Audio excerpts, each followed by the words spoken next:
الحمد للہ وکفی وسلام علی عبادہ الذین اصطفی۔ حدیث نبی قال رسول اللہ صلی اللہ علیہ وسلم الغناء ينبت النفاق في القلب كما ينبت الماء الزرع۔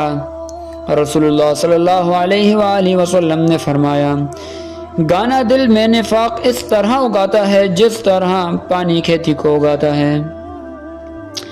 ایک دوسری حدیث میں اس کی مزید وضاحت آئی ہے، بے شک گانا اور کھیل یہ دونوں نفاق کو اس طرح اگاتے ہیں جس طرح پانی سبزی کو اگاتا ہے، اور قسم ہے اس ذات کی کہ جس کے قبضہ میں محمد صلی اللہ علیہ وآلہ وسلم کی جان ہے، کہ قرآن کی تلاوت اور ذکر یہ دونوں قلب میں ایمان کو اس طرح اگاتے ہیں جس طرح پانی سبزی کو اگاتا ہے۔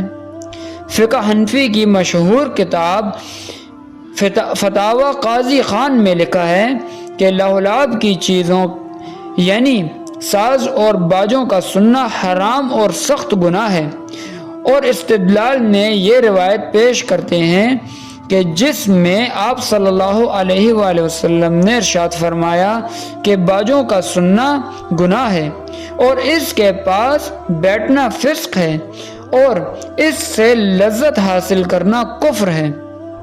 اور آج امت کی پستی میں جانے کے اسباب میں سے ایک سبب یہ بھی ہے کہ امت تلاوت اور ذکر کو چھوڑ کر گانے بجانے میں مشغول ہو گئی ہے۔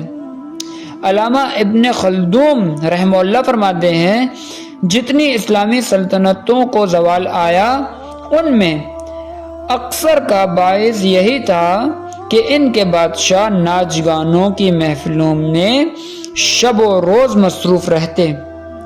اللہ تبارک و تعالی ہمیں ناچ گانوں سے محفوظ فرمائے، اللہ تبارک و تعالی ہمیں ناچ گانوں سے بچائے اور اس سے لذت کی جگہ ہمارے دلوں میں اس سے نفرت پیدا فرمائے۔ وآخر الدعوانا ان الحمد للہ رب العالمین۔